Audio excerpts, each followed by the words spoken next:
Welcome, friends, to episode 299 of the Ink to Film podcast, where we read the book and then see the movie. I'm writer Luke Elliott. And I'm filmmaker James Bailey. And this week we sit down for a creative conversation with author Paul Tremblay. So, Paul Tremblay is the award-winning author of novels like A Head Full of Ghosts, Survivor Song, and The Cabin at the End of the World. The latter was recently adapted into the 2023 film Knock at the Cabin, directed and produced by M. Night Shyamalan, which Ink to Film covered a little over 1 year ago. So welcome to the show, Paul. Thank you. Glad to be here. I missed that episode. Maybe I'll have to go back and listen to it. You'll get a taste of it here a little bit, I think. Thanks so much for coming on, Paul. It's definitely an honor to have you. Just so much must go into an adaptation process like this, and we're interested in your level of involvement and to hear your thoughts on it, good, bad, and otherwise. No, I'm happy to be here, and you will get all of those, all three, good, bad, and otherwise. Mostly good. Awesome. Okay, so if you are new to Ink to Film, listener, viewer, what we usually do over the last 7 years or so is break down and their film adaptations. We usually do an episode on the book, episode on the film, do a deep dive, talk craft, that kind of stuff. But this creative conversation episode is the first in a new series where we're hoping to sit down with the creators who actually are behind the things that we're talking about and explore their contributions to the final product. So also just a heads up, this conversation will include spoilers for both The Cabin at the End of the World and Knock at the Cabin. So I wanted to kick things off by asking you, Paul, what your favorite adaptation is. Oh, you sent me these questions too, and I swear I thought about them. I do have an answer, but Luke and I were just talking. We're both getting over a week of COVID, so if I sound stupid, I'm still blaming COVID brain. One of my favorites is The Dead Zone. I think both the book and the movie are excellent. I think they're pretty close. It's one of the few. I might even prefer the movie, but I think that's more a reflection of I saw the movie first, so that's how I was introduced to the story. I like that they're both close, but they also have things that are different, but they work in concert with each other. They're very sort of close related siblings. The Dead Zone. So that's an older one, but it jumps. It comes to mind. That's Stephen King adaptation, right? It's one we haven't covered yet. He's a frequent author that we talk about on our pod. We just did Misery, for sure. Yeah, Misery is great too, for sure. Yeah. Which, by the way, I absolutely love the book. I liked the movie, but it was one where I thought the book was better. So, and that's something we do every time. We kind of at the end weigh in on whether or not we thought ultimately the movie was the better version or not. So what in general, when you're looking at adaptations, because I'm sure you've seen many over the years, what do you think makes a good adaptation? Like, what are you looking for? Especially if it's something that like you're a fan of the book and you're seeing an adaptation for it. Yeah, that's a hard question because I think I've lost some objectivity to that question now that, I've been fortunate enough to have some books published and even one made into a movie. So I definitely sort of skew toward the side of the writer or of the book. I want something that honors, like everything obviously can't be the same. But it has to honor, to me, the biggest thing is the characters. It has to honor sort of their emotional experiences in their lives. And if there's going to be some sort of change to a character, it really has to be there. It can't just be to make like a Hollywood happy ending, or sometimes it just feels like change for the sake of change, from my point of view. And I think, that's just the laundry list of unsuccessful adaptations. Or something like Jaws, which is so different than the book. And I think, that's always like the fun for me, like party, conversation argument is, what's the, short list of movies that are better than books. And if anyone says The Cabin at the End of the World, I'm going to punch you in the face. I'm just kidding. I won't punch you. I'll be very sad. But like to me, Jaws is like the shining example of this movie is so much better than the novel it came from. I think it's successful because like the characters so drive that movie. Roger Ebert, says it, better than me. He said like Jaws, and it might have been Siskel too, but one of them had said that, the original Jaws has like these, four amazing characters. It has obviously Brody, it has Quint, and it has Dreyfuss's character. Again, COVID brain. I'm spacing on why. I don't know why. It's like a movie I've seen 50 times. Hooper, sorry. There Hooper. You go, yeah. And even the shark would be like a fourth one. And they talk about how each sequel, like it goes down by like one or two characters that you even care about. And they're like, by the time you get to like three or four, like the shark isn't even interesting. Never mind like the other characters. So yeah, it always goes there for me, which I think a lot of times I don't know, like I'd be interested what James thinks on that as a filmmaker, coming from the filmmaking perspective. I think that's probably the hardest thing to transition is a lot of the interior life of the characters is what makes up our experience as a reader. Like, how do you get that across, in film? And I think that's where, for readers who love a book, that's where the ball gets dropped somehow. Like, I don't know what the easy way to, I can't tell someone how to do that, but that's something that I look for, if I've read a book and I do dare see its adaptation, because so many I won't even like, I'm not gonna, I don't want to see it. I mean, you brought up the Dead Zone, and there's two artists with very strong visions, right? Like you have Stephen King, he writes in a very certain mode, and then you have David Cronenberg, who's known for his body horror. He's known for that specific style, and I think some of the best adaptations are when that essence of the story remains true, whether the plot necessarily doesn't matter as much, but like you said, true, maybe the characters go through a similar kind of journey, and by the end they are in some way changed to the vision of the adapter. So like Cronenberg's The Dead Zone, like that's not a Stephen King story as much as it becomes a Cronenberg film. And I think when an artist like that is able to put their mark on it and stay true to the source is when book readers and general audiences alike just respond well to that adaptation. I agree. I could add one more thing, Luke or James, before you ask. My favorite adaptation is probably Watership Down. I can't believe I didn't say that Oh first. wow, yeah. Especially since I just got like the Black Rabbit of inlay tattoo on my upper arm. That's cool. The 1979 movie and the book are both perfect. To what you were saying, like this version is never going to be made, but Osgood Perkins was for a while attached to do A Head Full of Ghosts. And I got to read a draft of his screenplay. I think it got close to happening, but then it all fell apart. And his screenplay was so different than the book, but I really liked it. I just thought it was beautifully written, which is, I guess, maybe a weird thing to say about a screenplay, but it was just so moody and strange. And even though like the stories were so really wildly different, I thought it still stayed true to sort of like the emotional tone of the book. And I was surprised. Like I thought I was going to really not like it when it was going to be that different. But again, that's just based on reading the screenplay. And I'm sure it would have been beautiful. I mean, because Osgood just makes beautiful movies. I'm bummed to hear that that's not going to happen now. Yeah. That's sad. Because I've been looking for, that was your first book that I read that I fell in love with and was hoping. Thank you. Still holding out hope at some point we might see that. Yeah, I mean, it can happen. It just won't be with Osgood. That's fair. We are about to come up on our 300th episode where we're going to be doing this whole like Hall of Fame induction, or we're going to induct some of our favorites that we've ever covered. And so this is on our mind, right? Like what makes a good adaptation. And so often we see the difference between filmmaker and author. And like sometimes you get something like The Shining where the filmmaker who's making it clearly has a different idea of what kind of story he wants to tell. And yet I still like The Shining as a film. I know that can be controversial with a lot of Stephen King fans. And then you can also see ones where like the film and the author are like kind of on the same page, and it ends up being really authentic to the book. And that works too. Like The Silence of the Lambs comes to mind, where it's actually pretty similar.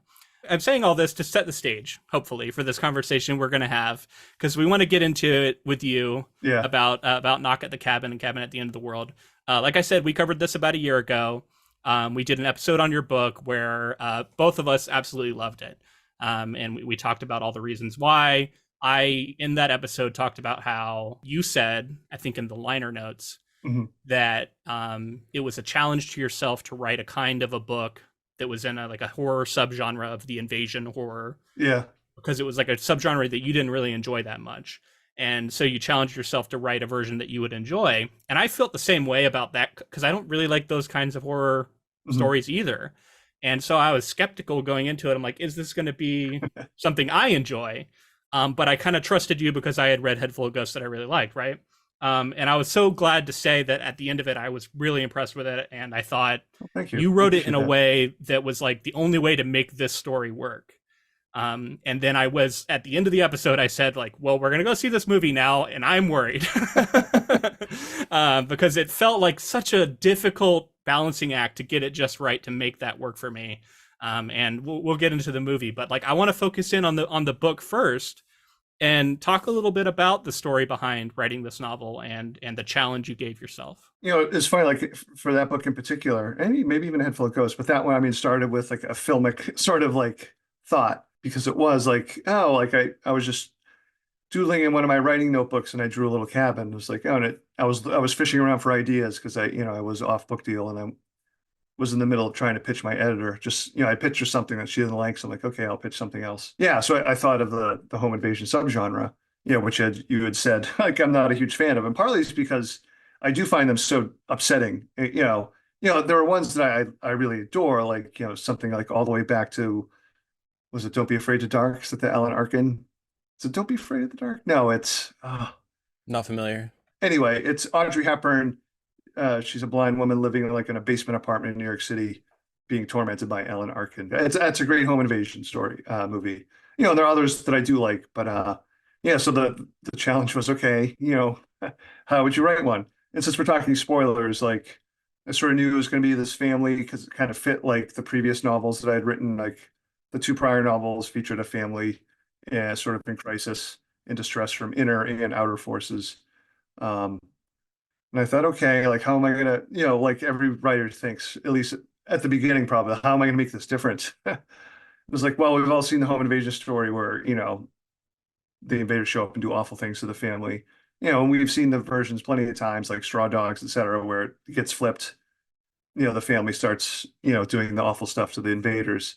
It's like, wow, what if the invaders showed up and started killing themselves? Like that's really weird. Like, why would they do that? And that was sort of like just how the very sort of humblest beginnings, I suppose, of that story. So even though it was like a reaction to film, like when I was writing it, I was trying to imagine I was writing like a stage play, just for the mindset, because I kind of felt like, it's going to be inside this like one room for most of the book. Like that's going to be hard to do. I needed to maybe think less about movies and more of like a play.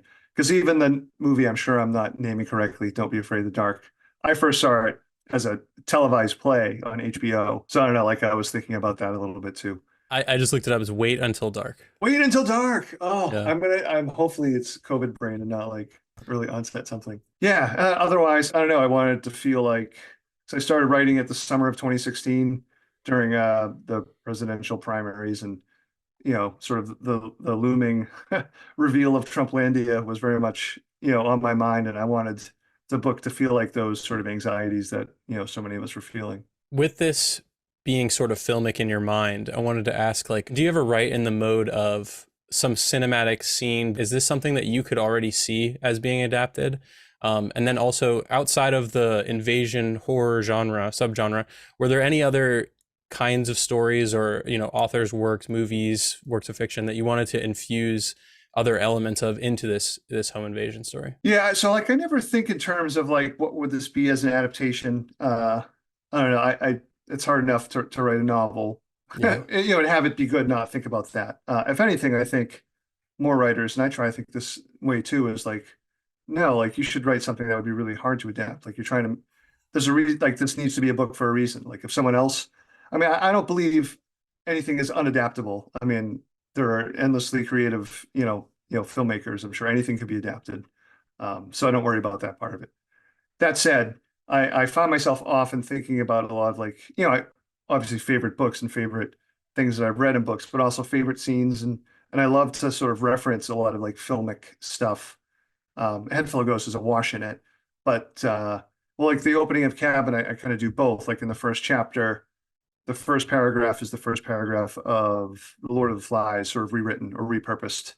And then when Leonard and Wen are sitting on the grass catching grasshoppers in the beginning, I very much had in mind James Whale's Frankenstein, the scene of Frankenstein sitting with the little girl, except they're not sitting by, in my book, they're just sitting on the grass and not by a pond.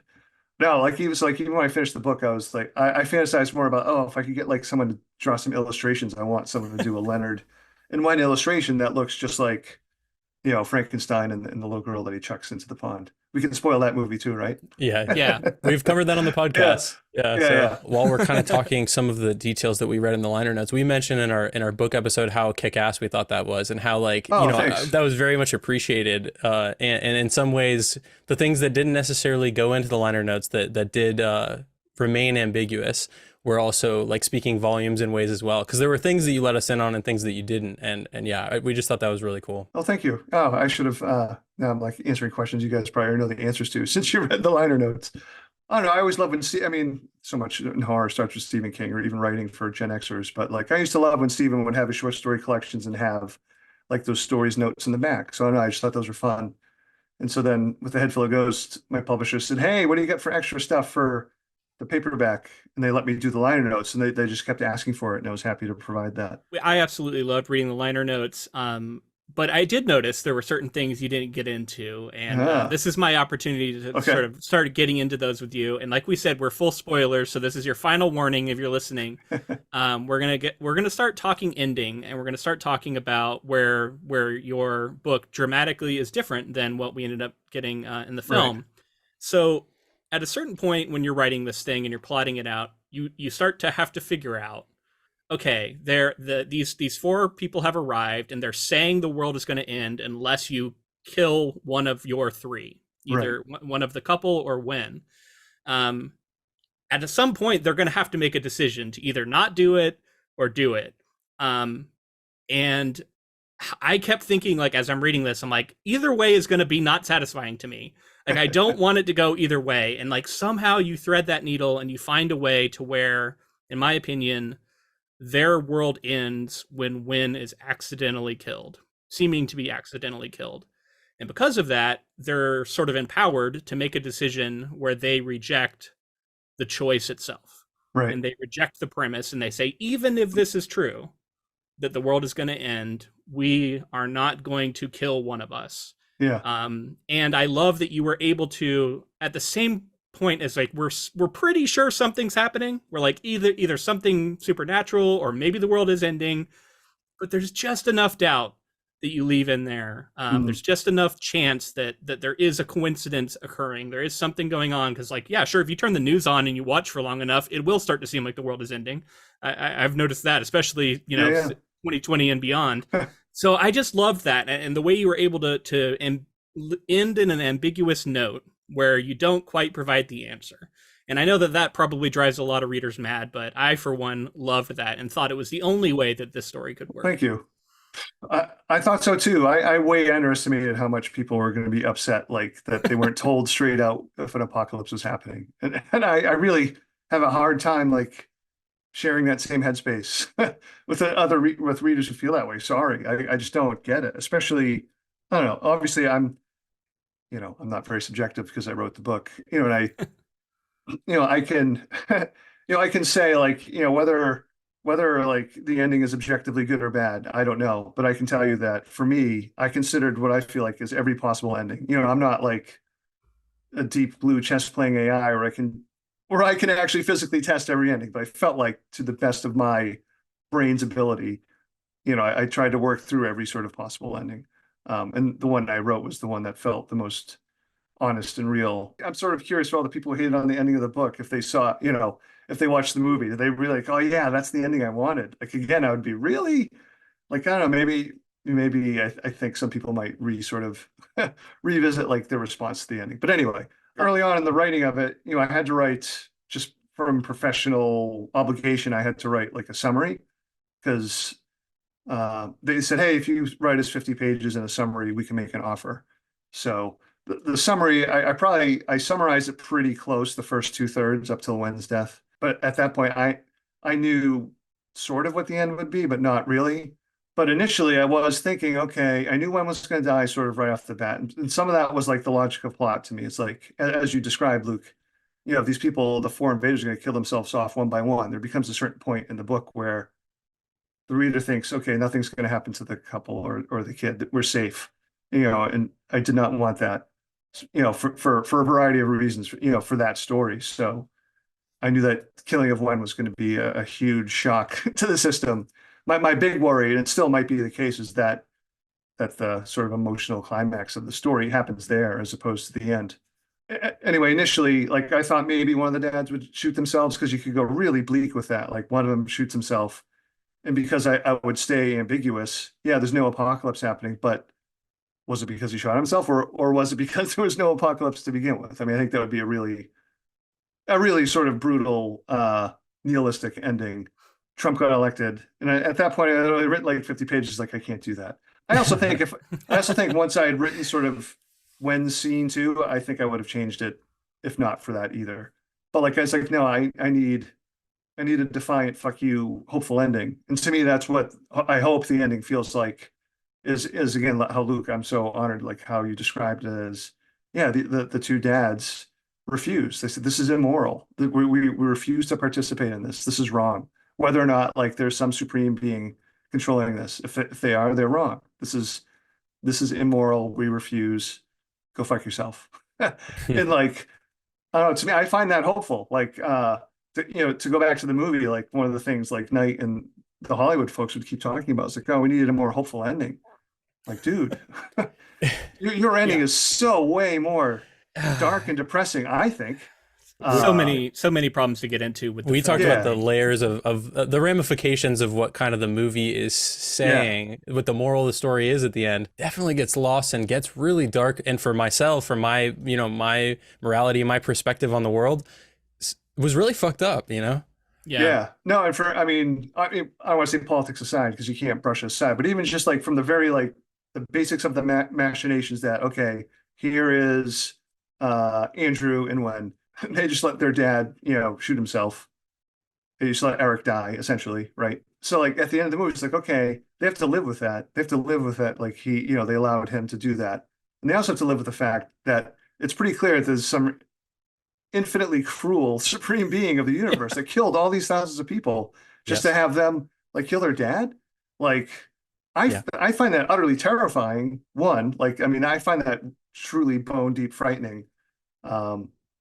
Yeah. And so like, that's hopeful to you. Like, I'm weirdly attracted to the idea of writing a sequel story to the movie where Wen is like 19, 20 years old and she has joined like this like death cult where like she's scheming to kill God. Like, because I think that's what she would do. Well, and Luke brought up in our film episode, it feels like the invaders were right at the end in the film, right? Like they were right all along. You shouldn't be rooting for the invaders, I don't think. And on a rewatch, I think you have to. You're like, man, hopefully before they kill themselves and convince the family to kill somebody before all these atrocities happen to the rest of the world. Yeah, it becomes because I watched it, prior to this interview, and I got angry all over again. It's one of the few times where I feel like I actually get kind of angry about the changes that were made. That doesn't happen to me a lot. I feel like that's a very frequent reaction from people to adaptations that change things.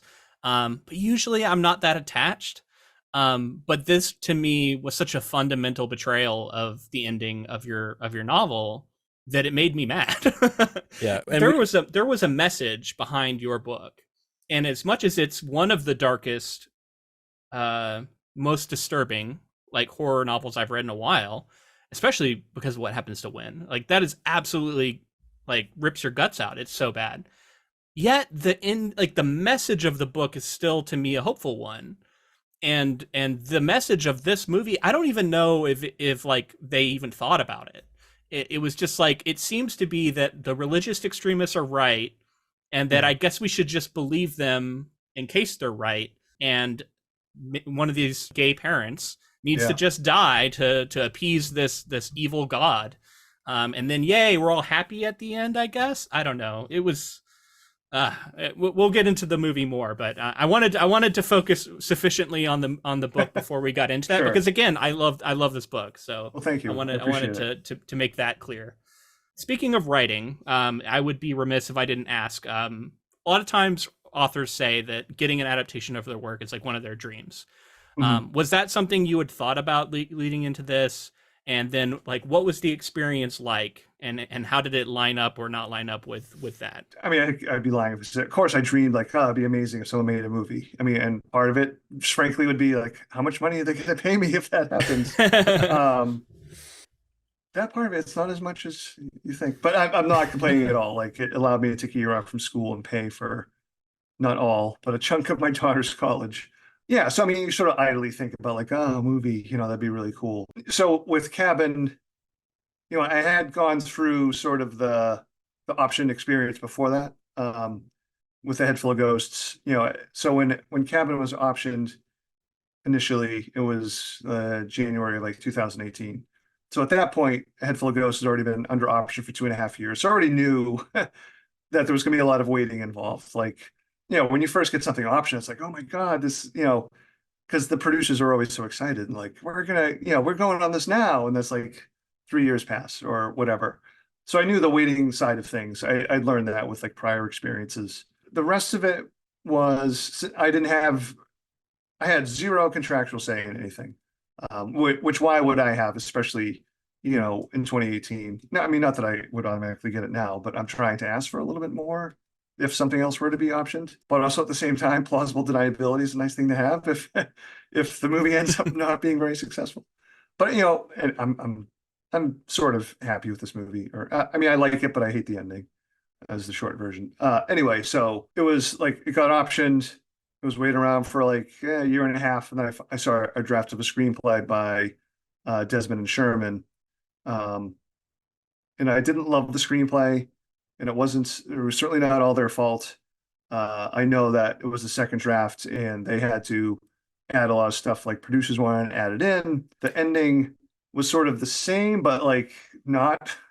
So I was curious, and I don't know if this is something that you picked up on, but when I was thinking about this being adapted, I was like, Yeah. I think the death of Wynn is going to be the biggest sticking point because they're not going to want to have the child die. It was, Right. I think, probably one of the bolder things you did as the author because that's a hard thing to ask any reader to even stomach. So I was like, it's really interesting that they chose to adapt this novel when that's such a big, difficult Yeah. moment. Is Shyamalan going to be able to lean into that and actually do it? It didn't seem like it. Do you think that that change is like what spawned this whole difference in the ending? Because if you change Wynn's death, it kind of has a snowball effect, right? It's definitely a fulcrum for sure. Like, if you change when from dying, like you can sort of, at least I can rationalize as a parent, okay, like she's alive, like I'm going to try to save the world for her kind of thing. Like I can move closer towards the decision that they made in the movie, but not necessarily how it was handled story wise. But 100%. Yeah, well, I will say like I tried to like I did talk to those screenwriters, super cool guys. And we did talk about the importance of Wen's death. So the early drafts had that happen. And I know there were a couple of directors attached initially, and they were like gung ho, like, no, this has to happen. And I was talking to those directors actually quite a bit. I don't want to say behind the producer's back, but like they were on board with like trying to put more of the book into everything. But I think when they went out to financiers, the financiers like, you're killing a kid? What? Hmm. Which I don't know. I mean, a lot of movies, I mean, it's not like it's never happened in a movie before. I don't know. I think audiences are more prepared for that kind of thing, especially these days, right? Like we see the beginning of the very successful It adaptation from Stephen King, like a child Yeah. dies immediately. But I guess it's like it's Stephen King, so I don't know. Right, Yeah, there's a built-in obvious. They don't feel like, oh, Sure. no one's gonna come see this because Georgie dies in the beginning. Like I see, yeah. I think they knew like if Georgie doesn't die in the beginning, people are like what the hell, and tear up the theater. admittedly, there is a difference between an early death like that before you've had time to really fall in love with a kid versus Right. Yeah. at the end, which is it's a difficult moment. I've talked to people because I'm a defender of this book and I talk about it all the Yeah. time. And I've talked to people who are like, "Oh, when I got to Thank that you. part, I stopped reading." And I was like, "Oh, that's really you should go back to it." Like, I try and convince them, but then it's hard to convince somebody to that wasn't a breaking point for them because that's their own personal experience. Sure. Yeah, And I'm like, yeah, that is a tough moment, and I get it.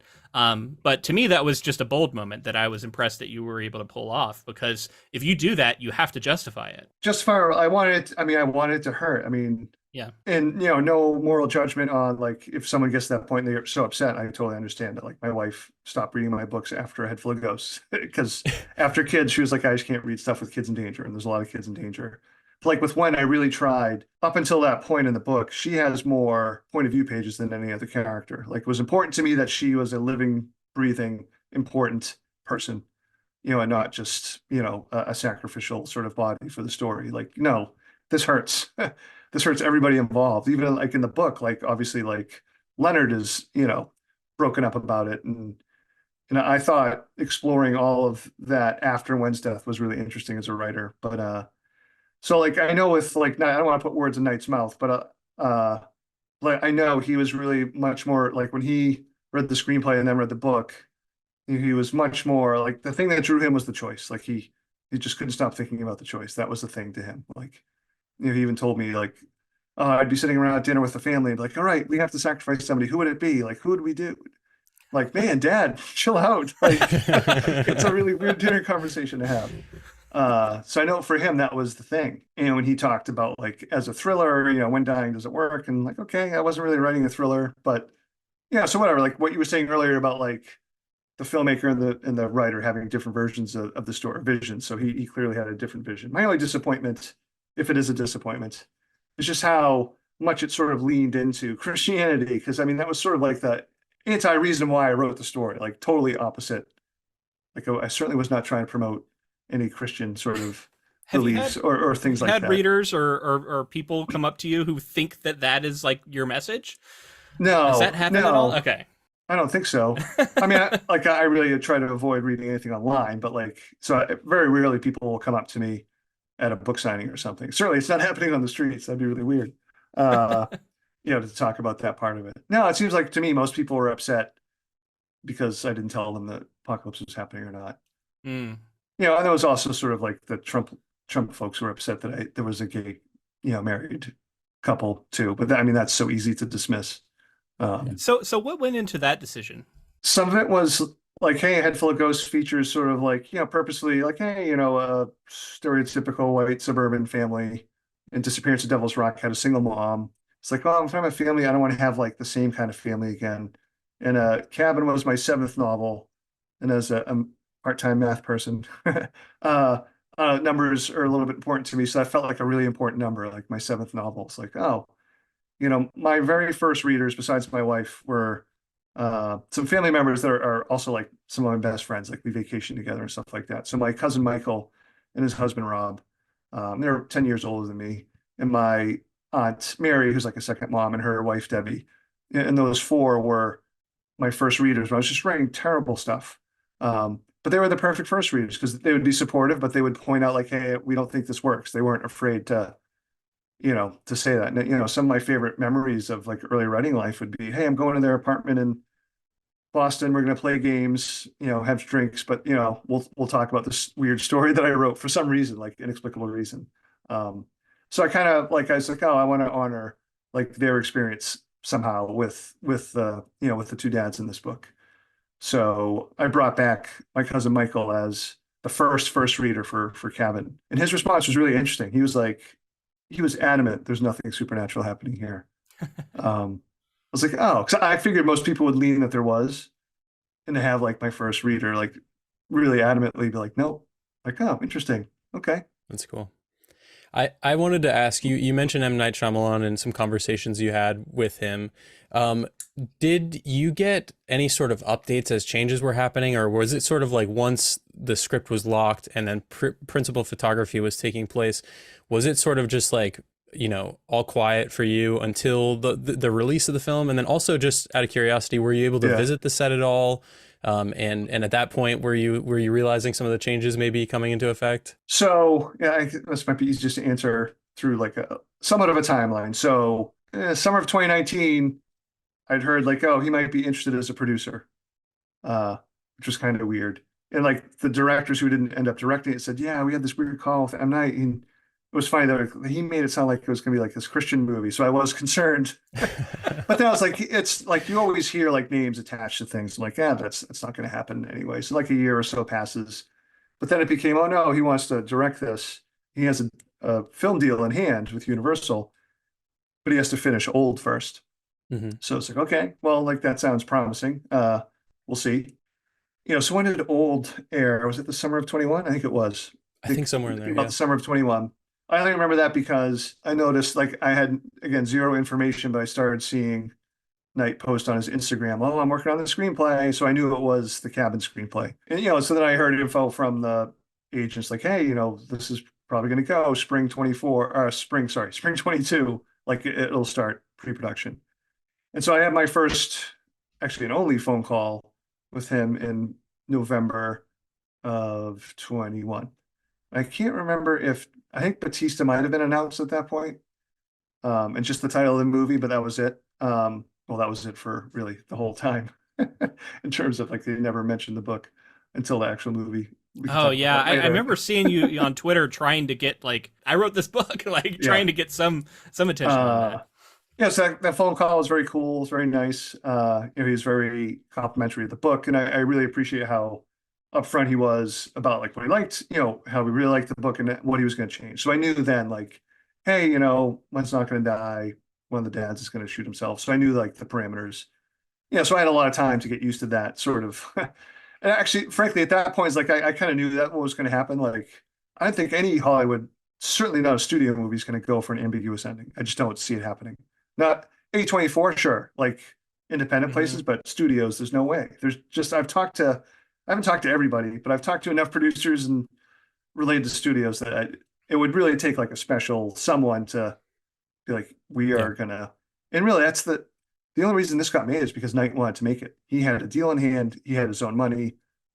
And actually, I kind of really sort of secretly, not secretly admire that, like, basically, he didn't have to answer to anybody else. What he wanted to do, he did, which seems more like a life of a novelist, I think. Yeah, that's cool. Than maybe a filmmaker. So anyway, at the phone call, heard it was going to pre-production. He would text periodically in that early, right before pre-production, like, hey, where'd you get the idea for the weapons? And I would send him some links to images and stuff. He asked like a few other questions. Some that were like, hey, do the invaders, does one represent hate and one represent kindness? And no, no, that's not at all what I was thinking. He actually filmed that. I think it's on the cutting floor. It might be on a DVD extra where there's a scene where they're talking about like what they represent or something. I think there's some reference to that, I thought, in the movie. Maybe it's still in the movie, but it was more like a reference. Yeah. It was more explicit. Yeah. Like they explicitly shot it where Batista's standing in the room explaining to the family, like, this is who we, what we represent. Oh boy. But they ended up cutting that smartly. Yeah, so I would get some text, and then it became pre-production. I did get to go to set for a couple of days in May, and it was the interior set, which was in Philadelphia in like a warehouse. They built a cabin for all the interior stuff. That's cool. I mean, so that was amazing. Like those 2 days that was like, one of the wild moments for sure. Just like, because I'd never been on a set like that. I've lived in Boston. I've seen like, oh, they're filming outside, so you watch for a second or two, but never like in a set like that. And like I just remember thinking, holy shit, this is $25 million. Like the army of people, all the stuff that they built. That was wild. And just like even walking into the cabin for the first time, I walked through a producer took me to the front door. There's Groff and Aldridge tied to chairs. There's little Wen. There's everybody else. There's Batista.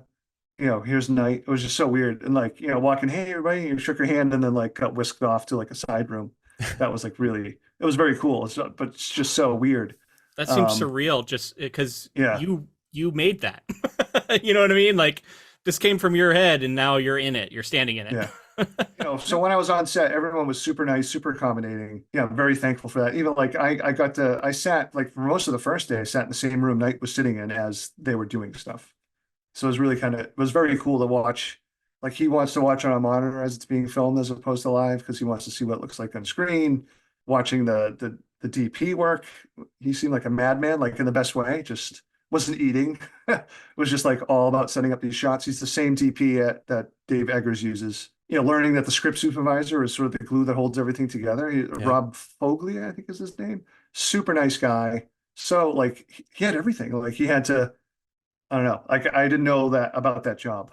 All that continuity and everything. Yeah, all the continuity. It's unbelievable. Yeah. Like all the set number or all the scene numbers you would have to write down.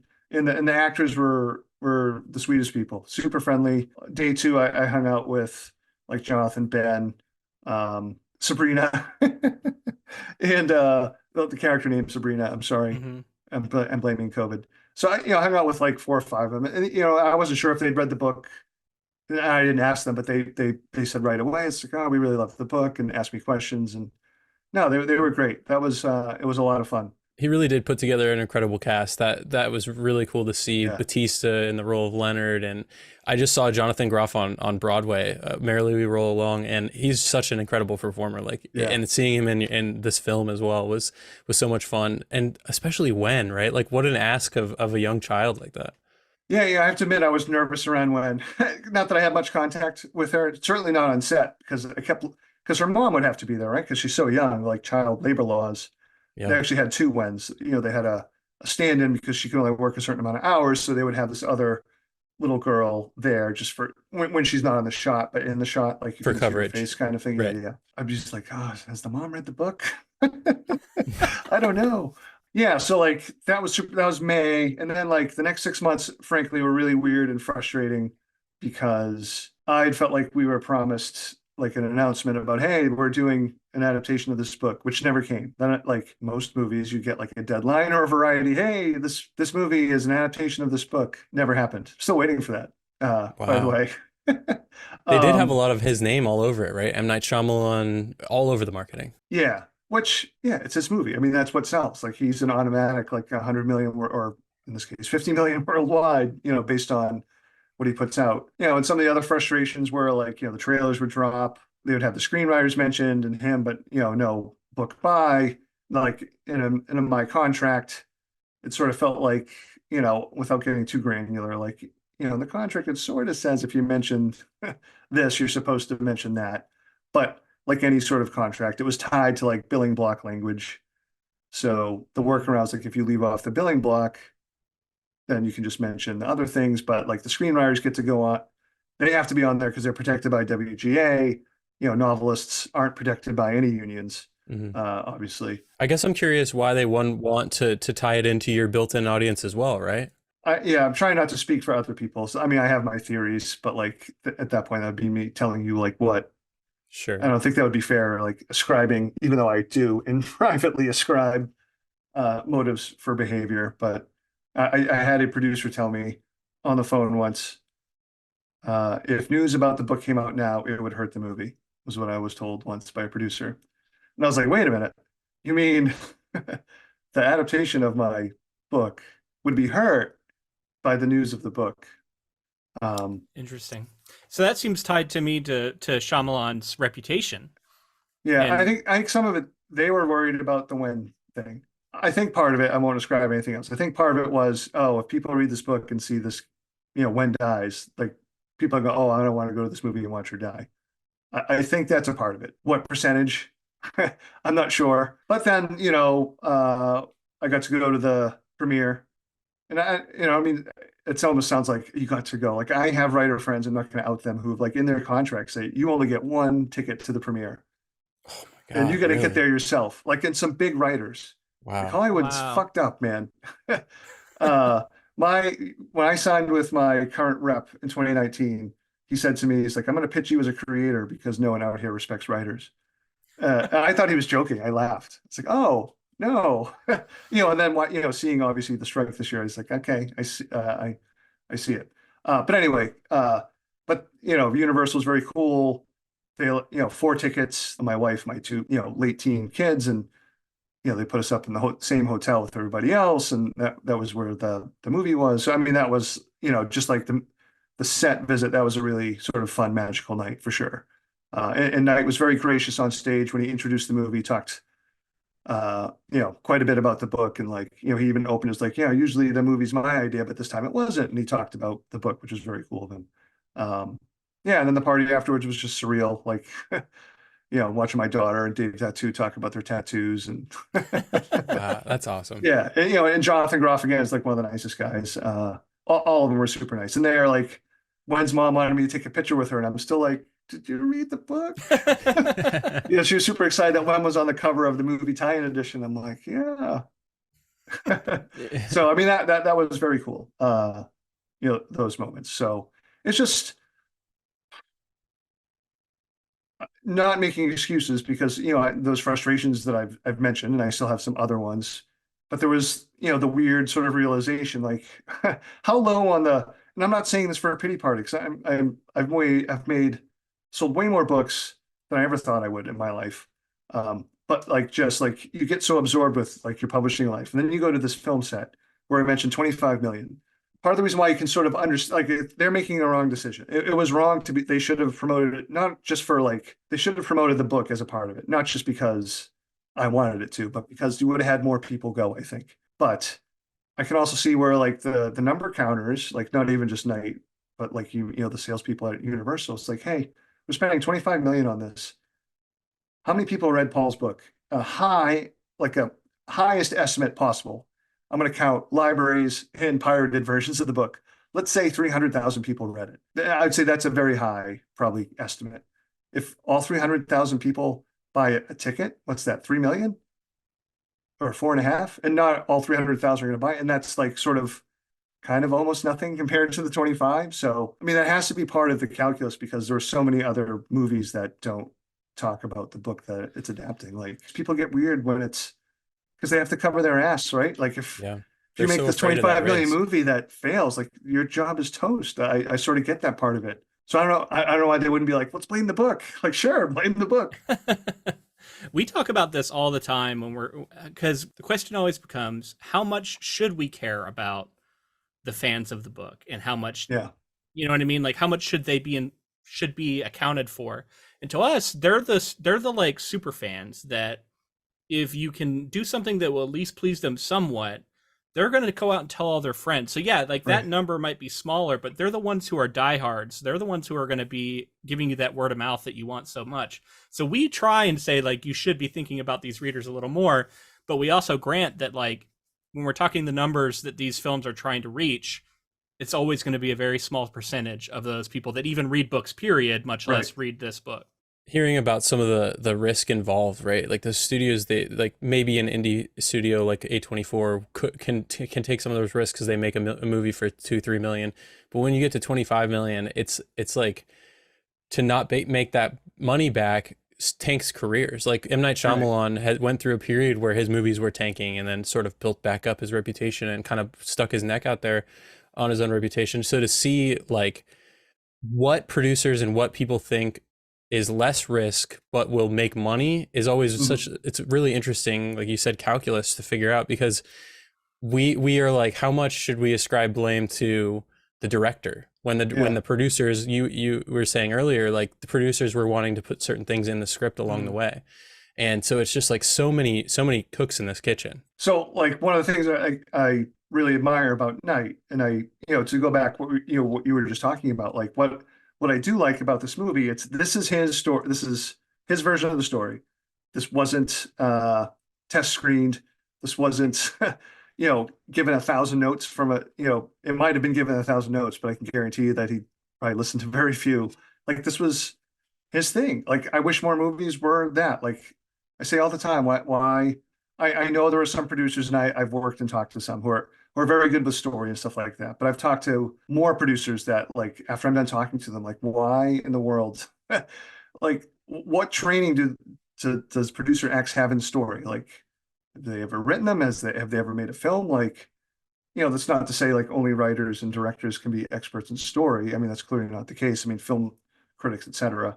But I don't know. Like to me, it's like, why can't we just leave the story part to the writers and the directors? And producers, if you have a great idea, we'll take it under advisement. I hope my producers aren't listening to this.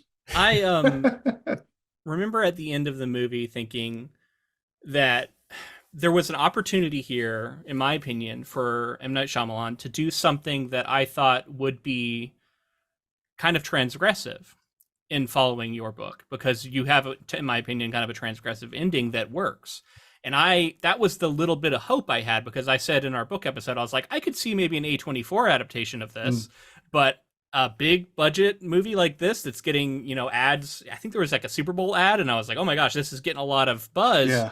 But maybe M. Night Shyamalan can do it, because he's known for taking big risks and taking big swings.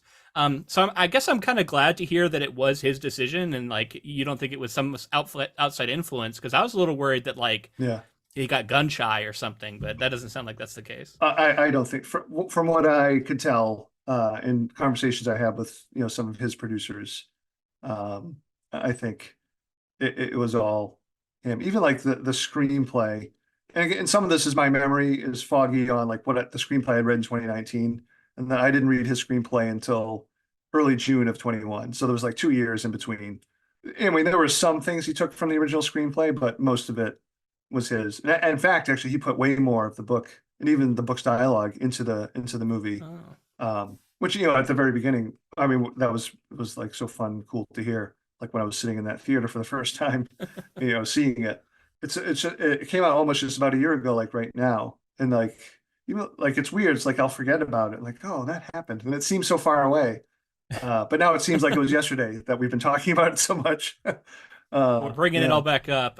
So I wanted to see if there was like some positives we can really focus in on. Was there any moments in the film where you were like, "Wow, they really nailed this scene. Like this is exactly Mm. what I would have wanted if I could imagine it being done." My favorites by far were like I thought all the performances were great. I thought all the actors sort of got the emotional sort of lives of those characters. I thought they were all great. And that was definitely my favorite part. I think Batista is fantastic in it. Like when he was first cast, I was like, oh, like, in the book, Leonard is described as like early to mid 20s, sort of like a corn-fed Miss Weston looking kind of dude, like not, a 50-year-old tattooed giant. But I thought he was perfect for Leonard. Like he had vulnerability and he was scary. Whether or not like the ending obviously went off the rails for Mm. my tastes, but I thought he was a fabulous Leonard.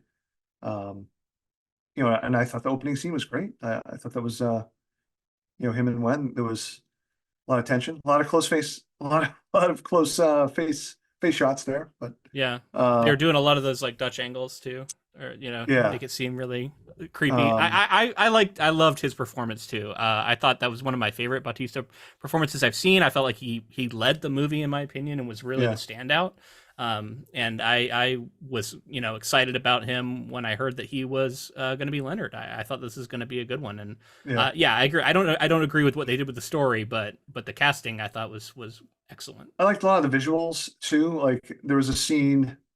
I don't think it's in the book, but I mean, it's sort of in the spirit of the book where Sabrina is talking to Eric alone in the bathroom, and there's sort of like there's a mirror there, and there's just like a lot of yellow from like the sun going down. It's like, oh, that's like a really cool, visual that sort of fit sort of the emotions that you couldn't necessarily like. You can hear them talking, but it was the kind of thing that I felt like what we mentioned earlier.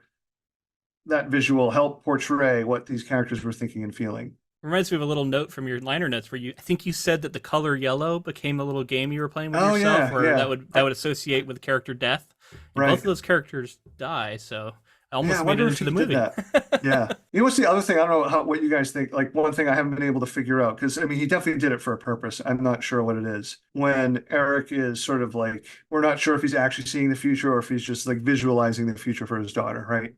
There's a scene where his older daughter is driving, like gets into the car and on the driver's side, and Andrew gets in the passenger seat, right? They're in the car driving. And the movie ends flipped with Andrew and Wen like in those other seats. I think there's Hmm. something there with the car at the very end and the car from that sort of future vision. I mean, it's probably like a very minor thing, but like there was something. It's like, I think he's doing something there. I think it's kind of Uh-huh. cool, even though I can't really verbalize like why he's doing it. That's interesting. I haven't thought about that. That is a Yeah. good point. I don't know. I've also been forced to see, I've seen the movie 4 times, or probably, yeah, I would say forced. Like, I saw the premiere. I rented a theater for family and friends like a week later, and that was fun. That's cool. Yeah. I mean, I'd have to see it again to kind of analyze that a Sure. little more. I'm curious too, when we're talking about the cast here, were you surprised with Rupert Grint as a Redmond? Just knowing the Harry Potter background and everything like that? Yeah, that was a surprise because I mean, Redmond's described as like, this beefy, brawny, not Leonard, but like, much shorter. But yeah, I thought he did well with it. I didn't get, I barely met because he had already died by the time I Got got it. to set. I Yeah. will say when I was at set, I got to see the dailies of his death. They had way more gore to it. We were surprised that this movie was rated R at the end of it. I was like, it didn't Mm. feel like a rated R movie. It felt like it was actually pretty tame. It's funny, like I'm someone who's usually so squeamish when it comes to gore on film. I'm not that I'm like against it. It's just that gets to me. Hmm. And I came out, I was like, oh, they needed to show more. Like, and not just because I wrote it, but partly because like in the story, well, I guess it also makes sense for his version of the story. But like in the book, the reason why I got super gory with it, because in the book, for people who haven't read it, it's when people get hit by those weapons, it's a blow by blow. Like it's not. I don't hold back, and it's not just because I'm trying to go for like a cool like body count gore thing, which is fine if you're doing Evil Dead 2. Like this wasn't Evil Dead 2, but anyway, like I wanted to really describe those deaths in detail because that was a way to remind the reader this is what the invaders are asking of the family to do. This is what they're asking them to do. this is what, if you believe something supernatural is happening, this is what the universe is asking them to do. Like, and hopefully by the end, you're like, no, like they should not be doing this. I think I would hope, I don't know, I would say hope most right-thinking people, I will say that, that most right-thinking people are like, no, you can't, like, that's wrong. It's just wrong. You can't do it. So Redmond, you were talking about, and he's such an interesting character too, because he's an important one in the story that you wanted to tell, because he is the clue, it's like the smoking gun, that maybe everything isn't as it seems. The fact that this was the guy, it seems, who committed this, hate crime, it was so important in the book. And I was like, what is the purpose of it in the movie? I don't get it. And it's even revealed to be true. Yeah, it is revealed to be true. Why? What does it matter at this point? Well, there was a point in the movie where, like, it'd be interesting because you've seen the whole thing, but like if you go back and rewatch it, like Knight keeps the ambiguous part for a while, like longer than I thought he was going to, even after reading the script. Like I felt like, oh yeah, this is actually. So I think that was still there as a part of. Yeah. And one of the things I thought was really interesting, and again, he got to do like filmic shorthand. Like, so when I wrote this book in 2016, 2017, I felt like I had to describe at that point in time, even though it's not that long ago, I had to describe like targeted individuals, like how they would gather online. Like it wasn't this ubiquitous thing. Where in the movie, all he had to say was chat room or no, it was message board. Yeah. We didn't need any other explanation. I thought that was like a really cool, I thought that was really interesting and actually really well written on Knight's part, just right there. That's all he needed to say. And everybody in the theater knows, oh shit, that these people are conspiracy theorists, maybe, right? So here at the end, I wanted to find out if there are any future adaptations either in the works or that have been discussed, if there's anything you can share, anything we can look forward to. I wish I could share. I mean, there are things that are under option, which is great. Some are like super early. I felt like Survivor Song was really close, but then just had a setback. So it still could be a thing, but now it's a lot further away than it was than I thought it was, like just even like 2 months ago. And A Head Full of Ghosts is always perpetually sort of on the line. It has an important 2 months coming up. So we'll see. Okay. It could even be like, oh, like at the end of these 2 months, maybe it's actually going to shoot later this year, or we're starting from scratch. So I don't know. We're really excited for that one, and hopefully it gets adapted so we can cover it on the podcast. Yeah, no, thank you. Well, I appreciate that. Yeah. Yeah, I mean, it seems like a minor, I mean, so much stuff gets put out there, but from my point of view, it's like, it seems like a minor miracle that anything gets made. Oh yeah. Like, I don't know how it gets there, but for me, it's like, it took someone like Knight who had all the say, all the power, and even like puts his own money sort of behind his mouth, like, and I don't mean that like disrespectfully, like, he's investing his own money into a lot of his own movies, which I, really respect. So foreshadowing that you're writing a book, or you have written a book called Horror Movie that's going to be coming out. For the YouTubers, you can see your picture. That looks awesome. I'm excited to learn about that, but I wanted to ask, it seems to me, and reading Head Full of Ghosts, I think backed this up, like you're a big fan of the genre. Like you've watched a lot of horror movies, you know the genre in and out. And just like putting it out there into the universe. Yeah. Are there any filmmakers that you have always thought would be just a good pair with your work? Like this, someone who seems like they would get my style and would be a good person to adapt my stuff. I've become friends with Andy Mitton. I don't know if you've seen Andy's movies, but he did Yellow Brick Road, Witch in the Window, and more recently, The Harbinger. Not the terrible Blumhouse Harbinger, but the XYZ Films Harbinger. I actually had the honor of co-writing an essay with Nadia Balkan in the Blu-ray for The Harbinger. I think Andy and my sort of sensibilities fit perfectly, so I would love for him to get a shot. Otherwise, like also a friend, Alejandro Bruguez, I think I really would love to work with him. So these are people I've gotten to meet. Like otherwise, like sort of like pie in the sky. I loved Saint Maud so much by Rose Glass. I would love to see what she would want to do with like one of my stories or books, or Jennifer Kent as well. But yeah, I'm not choosy. Not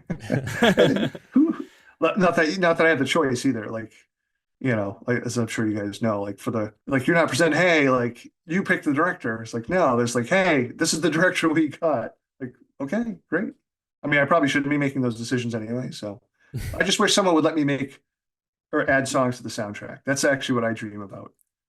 That'd Is be like cool. Do your own if I little had a movie awesome that mix I kind could of do, thing. like yeah, like if I could pick the song that rolls when I wanted to pick the song that rolls. Not that I asked, but like I had a song in mind that I wanted for the end credits of Cabin. Do you mind telling us what that may have been? Oh, it would be Future of the Left's "The Hope That House Built." Okay, cool. Yeah. I'm not familiar, but I'm definitely gonna check it out now. Yeah, like just even like the opening bass line would be perfect. Like if it cuts out where it cuts out, and then you hear the very simple bass line at the start, and the lyrics very much Okay. somewhat fit with the story. It's one of the in the book. It's one of the epigraphs at the beginning. Awesome.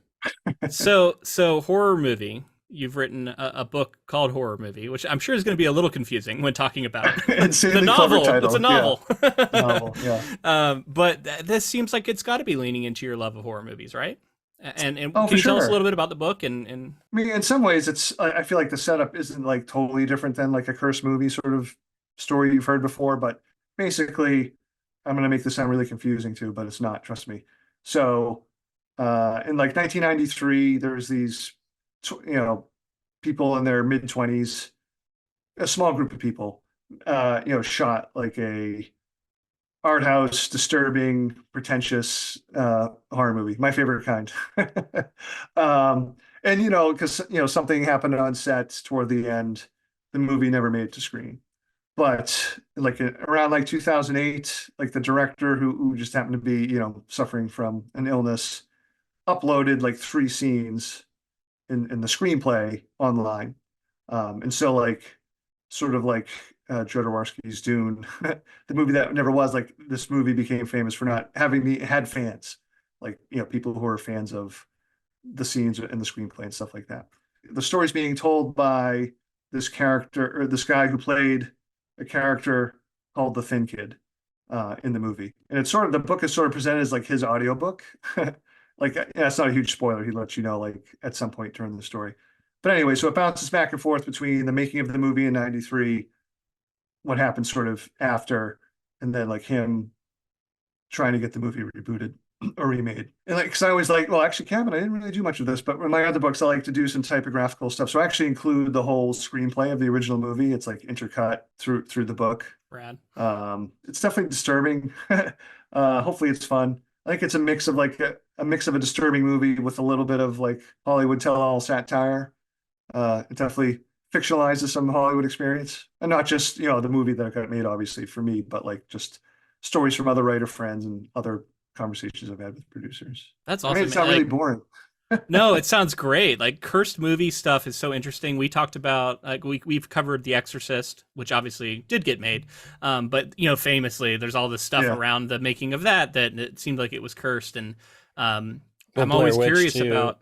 I have a few friends who worked on Blair Witch way back when, and just hearing their stories and how everyone was convinced this was possibly real back then, Yeah. and like how that can kind of spin into its own thing. I love Yeah. I love a story that kind of is drawing attention to itself in the way that it's like we're talking about a movie within a story within a Right. book, and the way that you can kind of connect all the like-minded people with like their love of different mediums and just like different subgenres and things like that. Yeah, Oh, absolutely. this is reminding me that I didn't get to ask you one of the things I meant to, so I'm just going to ask you now because whatever, it's my podcast. Yeah.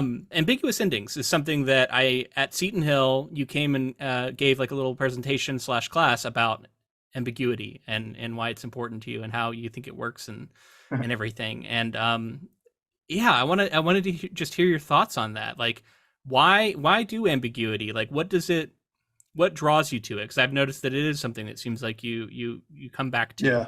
And I think in that class we talk about The Thing and sort of the famously ambiguous ending of that. Well, I mean, part of it was like I think like write what you know is horrible writing advice, obviously, but like lead into your obsessions, write what you're obsessed about is good writing advice.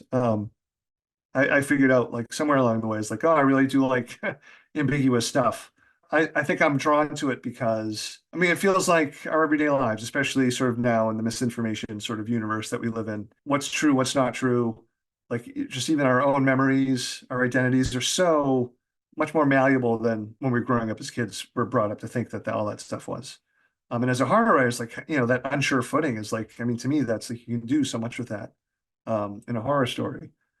So the hard part is, and I really, whether I succeed or fail, I mean, I can't say, but I can promise that if I do use ambiguity, I try not to make it like it's a cheap Twilight Zone sort of ending.